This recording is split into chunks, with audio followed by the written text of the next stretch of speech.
자, 안녕하세요. 에이트입니다. 여러분, 오늘은 이 갤럭시 S20 시리즈 초기 설정하는 법에 대해서 알려드릴 건데요. 제 영상의 가장 메인 컨텐츠라고 할 수 있죠. 그래서 이 부분 준비해봤고, 이번 영상 순서대로 따라오시면 본인에게 최적화된 설정 그리고 다양한 꿀팁들 얻어갈 수 있으니까요. 같이 한번 따라오도록 할게요. 자, 아마 이 영상을 시청하시는 분들은 다른 핸드폰에서 넘어오시는 분들도 계실 거고, 아니면 갤럭시의 2년 전 모델들을 사용하셨던 분들이 많을 것 같아요. 그래서 처음 구입하자마자 해야 되는 설정들 많은 부분이 변했으니까요.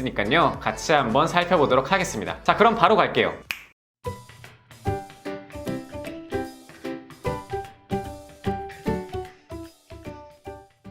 자, 지금 이렇게 핸드폰을 세팅했는데, 지금 제 핸드폰 같은 경우에는 딱 와이파이만 설정하고 이 녹화 버튼만 활성화해 놓은 상태예요. 그래서 완벽하게 처음부터 하는 부분이고, 같이 한번 살펴보도록 하겠습니다. 상단바 내려서 설정으로 들어가 줄게요. 자, 일단 연결에서는 크게 할 게 없어요. 근데 여기 소리 및 진동, 여기서는 해야 할 게 있죠, 반드시. 여기서는 진동, 무음 이렇게 선택할 수 있는데, 이게 아마 안드로이드 10 때 처음으로 나온 기능일 거예요. 일정 시간 동안만 무음 해가지고 간단하게 집중 모드로 들어갈 수가 있어요. 정확히는 집중 모드라기 보다는 1시간 동안 무음 처리를 하겠다, 2시간, 3시간 이렇게 설정을 할 수가 있고요. 이 부분 같은 경우에는 모르시는 분들이 좀 많아서 굉장히 알아두시면 잘 활용할 수 있는 기능이고, 저는 진동 모드를 일단 하겠습니다. 그 다음에 음량으로 들어가 줄게요. 음량에서는 반드시 해야 되는 부분이 이 미디어 음량 조절, 여기에요. 미디어 음량 조절 같은 경우에는 안 하게 된다면 볼륨 버튼으로 벨소리가 바뀌어버려요. 이렇게 보이시죠? 실수로 잘못 눌려서 소리가 날 수 있기 때문에 이 부분은 바꿔주시고, 미디어 음량으로 조절하게 된다면 이 미디어 볼륨이 자동으로 이렇게 바뀌는 거 보이시죠?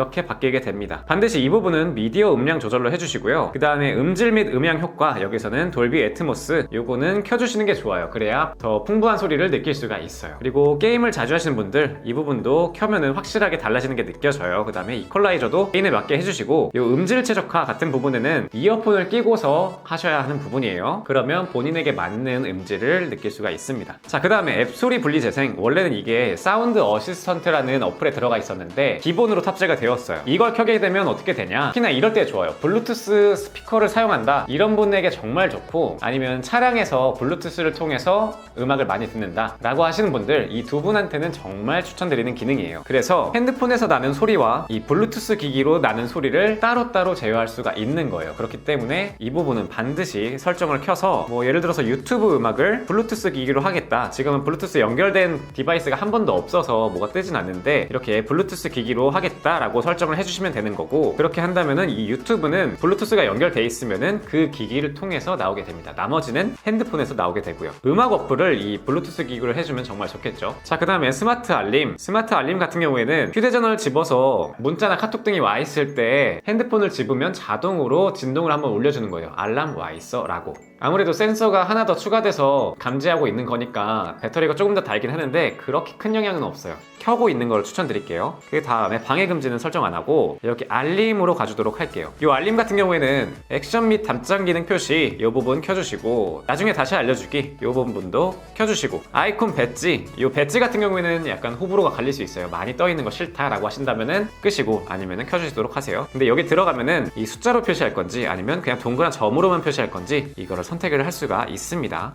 그리고 여기 새로 추가된 부분이 있는 것 같네요. 이게 좀 저도 헷갈리긴 하는데 아마 새로 추가된 거 아닌가 싶어요. 그래서 아이콘을 길게 눌러서 알림을 볼 수가 있다고 하네요. 저는 이거 켜주도록 할게요. 그러면 아이콘을 꾹 누르고 있으면은 알람이 뜨겠죠. 자, 그 다음에 방해 금지 모드 같은 경우에는, 이 부분은 저 같은 경우에는 빅스비 루틴을 통해서 사용하는 부분인데, 이 부분은 조금 나중에 활용 팁에서 알려드리도록 하겠습니다. 자, 그 다음에 이 부분은 넘어갈게요. 다른 부분에 또 있거든요. 순서대로 따라오시면 돼요. 그 다음 디스플레이, 여기는 다크 모드를 정말 추천드려요. 이렇게 한다면은 아몰레드 디스플레이를 탑재했기 때문에 검은 부분에 빛을 쏘지 않아서 배터리를 훨씬 더 절약할 수가 있습니다. 그렇기 때문에 요거는 켜는 걸 추천드리고요. 자, 그 다음에 여기 부드러운 모션 120Hz, 이거 같은 경우에는 화면을 1초당 몇 번 보여줄 거냐, 얼마나 부드럽게 할 거냐 라고 이해하시면 될 것 같아요. 그런데 120Hz로 하면은 조금 더 배터리가 빨리 단다고 합니다. 그렇기 때문에 이 부분은 조금 호불호가 갈릴 수 있는 부분이에요. 그런데 이걸 적용하면은 정말 부드럽다는 거, 이거는 역체감이 굉장히 심합니다. 그래서 한번 120Hz를 사용하면은 그 다음에 60Hz로 넘어갈 일은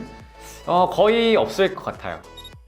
블루라이트 필터 이거 같은 경우에는 설정을 해서 지금 켜기 말고 예약 시간에 켜기로 추천드릴게요. 그래서 직접 설정을 통해서 본인이 자기 전 시간부터 아침에 뭐 일어나는 시간까지 이렇게 설정하시면 좋아요. 왜냐면 물론 시력 보호 때문에 평상시에도 항상 켜놓고 다니시는 분들이 계신데 그렇게 하면 화면이 너무 예쁘지가 않더라고요. 좀 너무 오줌 색깔이고 해가지고 평상시에 그렇게 좋지는 않은 것 같습니다. 자기 전에 어두운 환경에서만 켜는 걸 추천드리고요. 평상시에는 이 깔끔한 화면 보는 걸 추천드릴게요. 그 다음에 화면 모드 같은 경우에는 선명한 화면 그리고 자연스러운 화면 이렇게 있는데 전 개인적으로는 자연스러운 화면을 좋아하는데 이거는 직접 눌러보시고 기호에 맞게 설정하시길 바랄게요. 크기와 글자 스타일 다 넘어가고 여기 화면 해상도 와이드 QHD 플러스까지 지원을 하는데 아까 설정했던 120Hz 요 녀석 때문에 풀 HD 플러스까지밖에 지원을 하지 않습니다. 화질이 높은 게 좋다라고 하신다면은 아까 있던 이 화면 재생률 요걸 60으로 낮춰주시고 그 다음에 설정을 하시면 되는 거예요. 그 다음에 전체 화면 비율로 사용할 앱 이거는 보통 다 자동으로 되어 있는데 따로 건드릴 필요 없고 그 다음에 홈 화면으로 들어갈게요. 여기는 정말 중요한 부분이에요. 홈 화면으로 들어가서 정말 중요한 부분은 요거예요. 요 X 버튼을 저는 없앴어요. 없애는 걸 추천드리고 대신에 여기 있는 홈 화면 쓸어내려서 알림창 켜기 요거를 반드시 활성화해 주세요. 왜냐면 이걸 안 하게 된다면 홈 화면에서 아래에서 위로 올려도 앱스 화면 그리고 위에서 아래로 내려도 앱스 화면 상태창을 내리기 위해선 요 위에서 끌고 내려와야 됩니다. 근데 방금 말씀드린 요 홈 화면 쓸어내려 알림창 열기 이거를 한다면 아래에서 위로 올리면 앱스 화면 그리고 위에서 아래로 내리면 알림창이 나와요.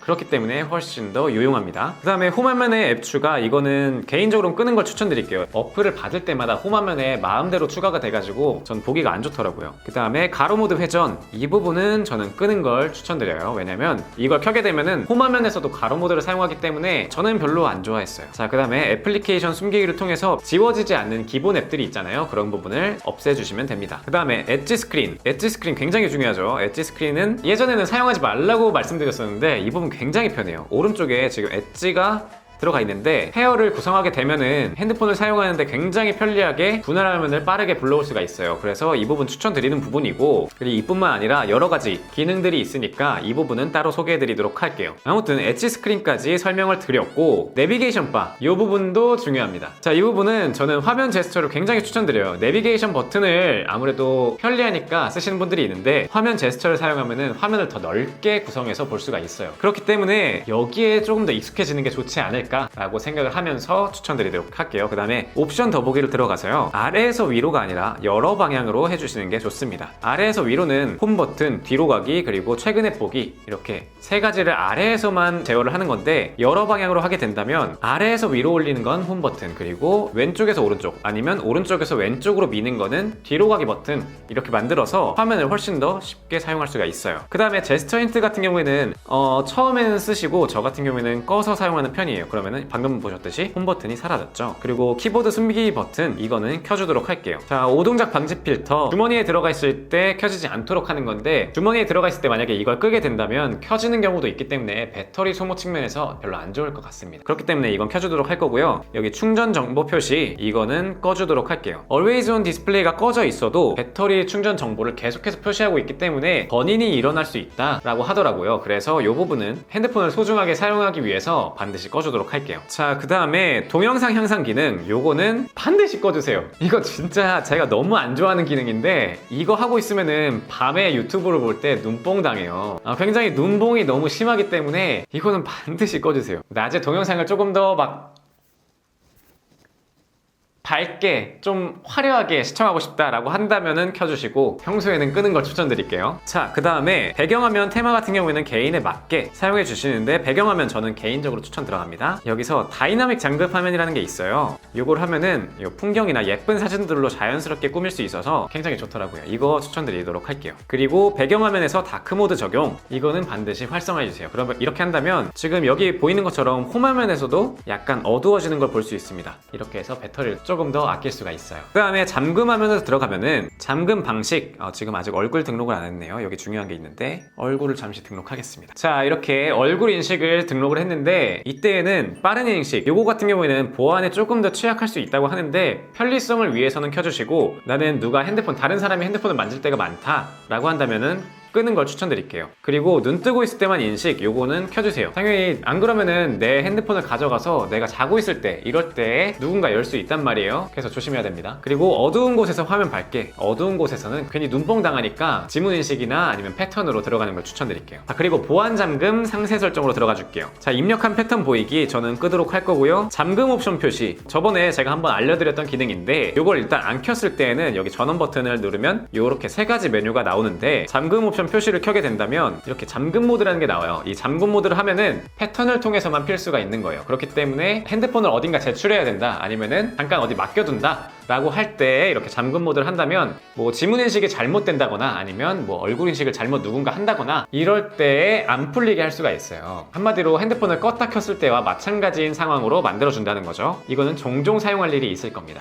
자동 전체 초기화, 이거는 반드시 꺼주세요. 물론 켜시는 분들도 계실 텐데 잠금 해제를 15번 시도했을 때 틀리면 완전히 핸드폰이 초기화가 됩니다. 데이터가 다 날아가요. 그렇기 때문에 이거 반드시 꺼주시고요. 잠깐 아래로 내려가서 얼굴 인식으로 들어가 줍니다. 여기에서는 내 모습 추가로 등록해두기, 이거는 저희 이제 외출 모드일 때랑 자고 일어나서 등록하시는 게 가장 좋아요. 그래서 이 두 가지 모습을 해두시는 걸 추천드릴게요. 왜냐면은 자다 일어나서 얼굴 인식 해제 안 되면 진짜 이거 좀 상처받는다? 그래서 외출 모드와 자고 일어났을 때 이렇게 두 가지로 설정을 해주세요. 그 다음에 잠금화면 유지, 이 부분 모르시는 분들이 많은데 이거는 반드시 꺼주도록 합니다. 어떤 기능이냐, 이렇게 핸드폰이 잠겼을 때 자동으로 얼굴을 인식해서 이렇게 켜졌는데 홈화면으로 바로 들어가지진 않죠. 화면을 밀어서 홈화면으로 들어가야 되는데, 방금 이 부분을 끄게 된다면 얼굴을 인식하자마자 바로 들어가집니다. 그렇기 때문에 이 부분은 꺼주도록 할게요. 그리고 다시 위로 올라와서 Always on Display, 표시를 세로로 할지 가로로 할지 이것도 선택을 할 수가 있어요. 이 부분 개인에 맞게 설정을 하시면 되는 거고, 자, 잠금 화면까지 끝났고요. 자, 그리고 내 디바이스 찾기, 이거는 반드시 삼성 계정에 로그인해서 켜주도록 하세요. 혹시나 잃어버렸을 때 조금이나마 찾을 수 있는 확률이 높아지지 않을까 싶어요. 바로 아래로 내려가서 유용한 기능으로 들어가 줄게요. 유용한 기능으로 들어가면은 이제 첫 번째로 측면 버튼, 이거를 2번 눌렀을 때는 카메라 빠른 실행 이렇게 할 수가 있고, 오른쪽을 길게 누르기, 이거를 빅스비 호출을 할 거냐 아니면 전원 끄기로 할 거냐 이렇게 따로 선택을 할 수가 있습니다. 그래서 개인의 기호에 맞게 하시면 되고요. 근데 요즘에는 핸드폰을 많이 끌 일은 없어서 아마 빅스비 호출로 하는 게 조금 더 편하지 않을까 싶어요. 물론 이거는 개인에 맞게 하는 거예요. 2번 누르기 같은 경우에는 카메라를 할 수도 있고 아니면 다른 앱을 할 수도 있습니다. 이것도 혹시나 필요하신 분들은 따로 설정을 해주시면 되는 거고요. 저는 카메라가 좋아요. 그 다음에 빅스비 루틴, 빅스비 루틴 같은 경우에는 지금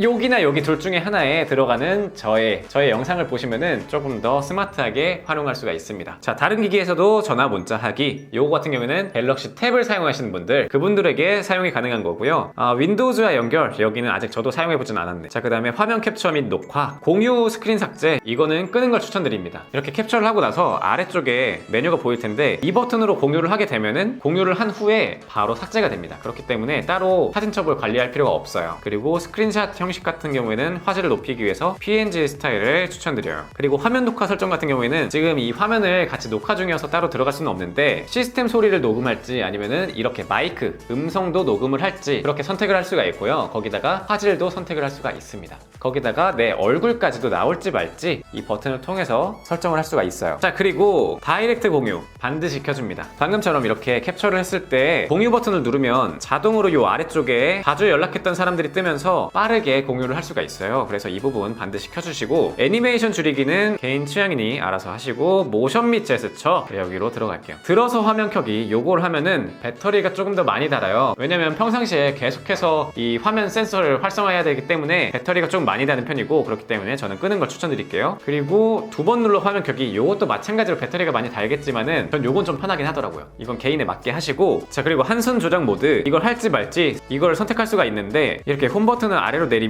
한손 조작 모드로 들어갑니다. 요즘에는 핸드폰이 커지다 보니까 이렇게 작은 모드로 사용하시는 분들도 꽤나 있더라고요. 그래서 한 손으로 잡아야 할 때는 잠시 임시 방편으로 이렇게 사용하는 거, 이 기능을 활성화시킬 수 있고요. 방금처럼 빈 부분을 누르면은 다시 돌아옵니다. 지금 저는 하단의 내비게이션 바를 제스처로 사용했기 때문에 버튼이 활성화되지가 않아요. 그런데 일반 버튼으로 사용하시는 분들은 이 버튼이 활성화될 겁니다. 자, 일단 기본 설정에서는 이렇게 마치고요. 여기 상단바 내려서 한 번 더 내릴게요. 이렇게 한다면 여기 설정 점점점에서 들어가서 여기 빠른 설정 창 구성 여기로 들어가면은 미디어 및 디바이스 표시 이거를 사용하시는 분들도 계실 거고 사용 안 하는 분들도 계실 거예요. 만약에 사용을 안 한다 라고 한다면은 이 부분을 꺼주시면 되는 거고요. 이 밝기 조절 창을 여기 상단바에 넣고 싶다 라고 하시는 분들은 설정해 주시면 되는 겁니다. 그리고 이 미디어 및 디바이스 표시 같은 경우에는 이 활용하는 꿀팁이 준비되어 있으니까 그 부분도 기대해 주시면 될 것 같아요. 개인적으로 저는 사용하니까 켜도록 할게요. 자, 그 다음에 홈화면에서 맨 왼쪽으로 가면은 이렇게 삼성 데일리가 있잖아요. 요 녀석 사용하시는 분들은 냅두시고 사용하기 싫으신 분들 이렇게 방금처럼 화면을 이렇게 오므려서 홈화면 편집으로 들어갑니다. 그 다음에 왼쪽으로 가서 요 놈을 꺼주시면은 삼성 데일리가 없어져요. 그래서 홈화면을 조금 더 깔끔하게 사용할 수 있다는 거. 자, 그 다음에 여기서는 정말 활용되는 꿀팁인데, 자, 상단바를 지금 2번 내린 상태예요. 이럴 때 글자, 이거 아직도 많이 모르시는 분들이 계신데 글자를 선택하면은 손전등의 밝기를 조절할 수가 있습니다. 자, 이 부분 알아두시면 정말 도움이 되고 다른 기능들도 마찬가지예요. 글씨를 클릭하면은 해당되는 상세 설정이 나오면서 이것저것 한번 눌러보시는 걸 추천드릴게요. 자, 여러분, 이렇게 초기 세팅 방법에 대해서 알려드렸는데 처음 사용하시는 분들께 도움이 많이 되셨으면 좋겠고, 이번 영상은 여기까지고요. 제 영상이 도움이 되셨거나 에이테를 더 보고 싶다 하시는 분들은 좋아요와 구독 부탁드립니다. 감사합니다.